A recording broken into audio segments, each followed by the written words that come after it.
One of the NFL's most dangerous wide receivers has absolutely been invisible on the 2025 NFL season thus far.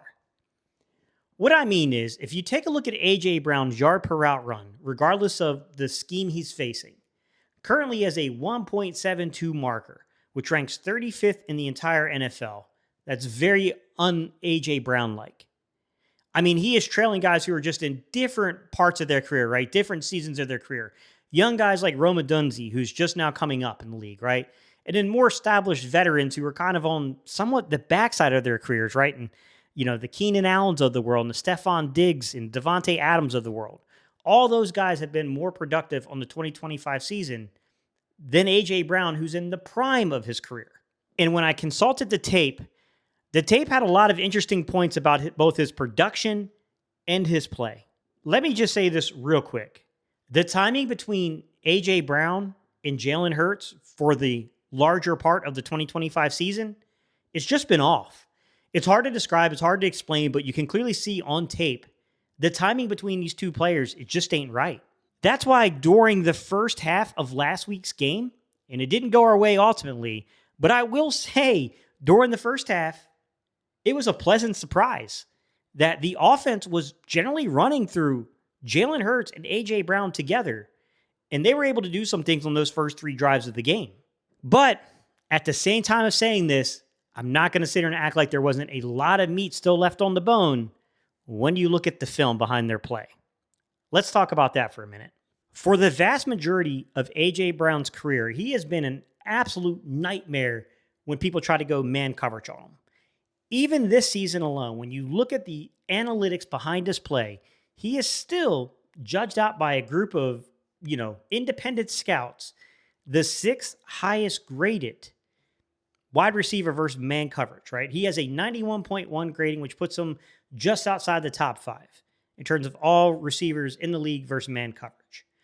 And I'm going to take you in real quick, and we're going to talk a little bit about what we see from the film in regards to A.J. Brown, Jalen Hurts, the timing of plays, and then some of the intricate details. So on this play right here, I'm going to show you. We're in the low red zone. The low red zone basically meaning, guys, anything inside the 10-yard line. The upper red zone is basically from the 19 to the 10-yard line. So this area here, low red zone, this is going to be very much about timing. It's a third down play, 3rd and goal to go. And what we have here is man coverage at the bottom of your screen if you take a look here. So if you look over here, you can see that we have man coverage on A.J. Brown. And you can see the way that the cornerback is shaded. So A.J. is going to try off the snap to use a head fake, okay, to try to get him moved where he wants to, right? He wants to create some space on the inside to work him inside and actually gain, a little leverage here. From my perspective, the problem here is the fact that he false steps with his front foot because he's trying too hard to sell the head fake. This is controversial. Not everybody who coaches wide receivers really focuses on these false steps that much, right? Even to me, I'll tell you right from the jump, guys, I'm not like a huge guy in terms of like critiquing false steps.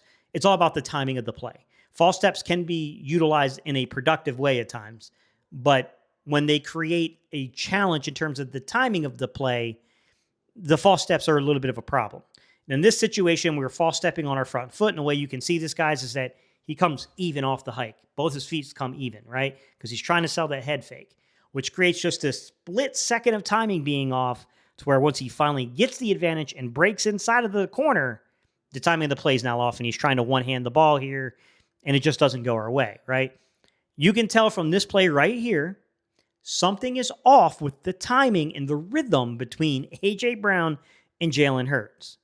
But let's fast forward to last Sunday, and I want to show you another example in the red zone, this time the high red zone versus similar look in the way this all plays out. Now, the first thing I want to talk about is just how good of a receiver he is, and just remind everybody how good of a receiver A.J. Brown is versus man coverage. Because when you look at some of the advanced analytics, such as his yards per route run in man coverage, even on the 2025 season, you're talking about a guy that's number 6 overall in terms of like his production. He's got like 3.51 yards per route run on the season. That's a really high marker, guys. I mean, he's still super productive versus man coverage, but there's some details that got to be discussed here. It ain't vertical. The vertical concepts aren't there the way they used to be quite honest. It's a lot of underneath and intermediate routes, and you can see that play out in his just over 12 yards of average depth of target versus man coverage. And then when you look at other markers such as, his yards per reception versus man coverage, he's just sitting at like 16.6. These aren't horrifying numbers. They're not terrible numbers, but they paint a picture that on the year, the Eagles have been much more comfortable using him in the under zone area and then intermediate passing game area versus man coverage, to be quite honest. On this play right here versus Dallas, once again, we see that there is going to be a man press look. It's not going to end in man press, guys, but it's the way they give you the look pre-snap.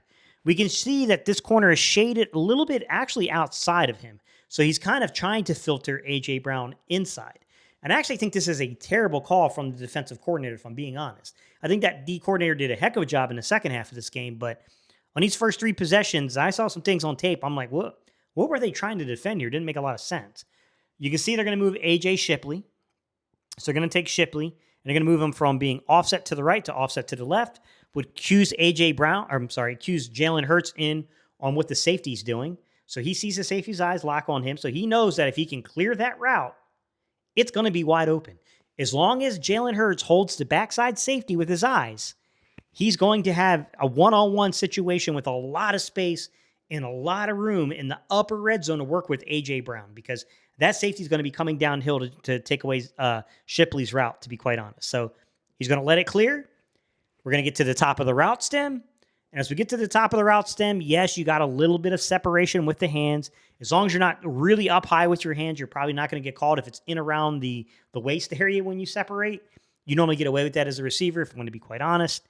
And then you see at the top of the route stem, he gets the separation. Boom, there's the football. We're in the end zone. Touchdown.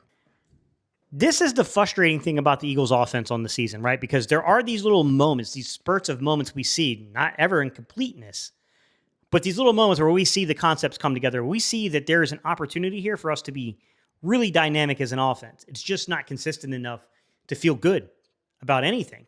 I mean, even on the second drive after we were bailed out by, what seemed to be kind of a favorable call towards us in terms of roughing the kicker, you see a sequence of plays down along the red zone that tell you that they understood, like Patullo is showing that he can sequence plays at times. And what you saw there is they get A.J. Brown manned up on the bottom of your screen, right? He's in isolation down there, okay? And what they're going to do is they're just going to run a play basically and have A.J. run that corner out of the play, and they're going to come backside with a run out of a kind of a winged kind of position, and it just opens the complete backside of the offense up. I mean, that's sequencing plays. Then they follow that up after they get the backside and they get the first down. They come back out at you, and they move A.J. Brown inside into the slot, okay? And then they got Jalen Hurts surveying the defense, does a box count, counts how many guys are in the box, and says, I'm going to call my own number. I'm going to take this, right? That's something that is sequence, right? That is Patullo giving Jalen Hurts the opportunity to get to that play by the way that he sequenced things down there in the red zone. There are these moments where we see it. It's just not consistent enough. It's got to be more consistent. At this point, we're too far in the season to still be having the kind of struggles we're having in the second half of games. And by the way, guys, don't misinterpret what I'm saying. I'm not saying this is all Kevin Patullo's fault. I'm not saying this is all Nick's fault. I'll be honest with you, I think Jeff Stoutland's kind of escaping a little bit of the criticism because we all love Jeff Stoutland, but to be real, he's the offensive line coach, he's the run game coordinator, and that's the part of our game that stinks the most. We can't run the ball with any kind of consistency to save our lives right now.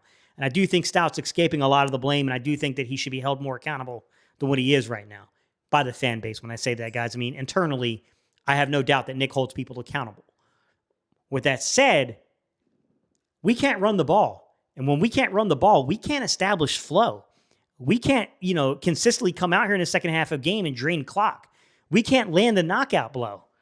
This was a big problem. We were one touchdown away, one score away from securing this game last week, and we could not land that blow in the second half of the football game.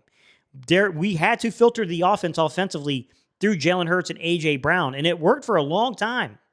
But eventually they made the adjustments, and we just did not have the counter, to be quite honest. Now, a lot of that had to do with circumstantial stuff, too. Like the penalties, that's why I can't put it all on Patullo, guys.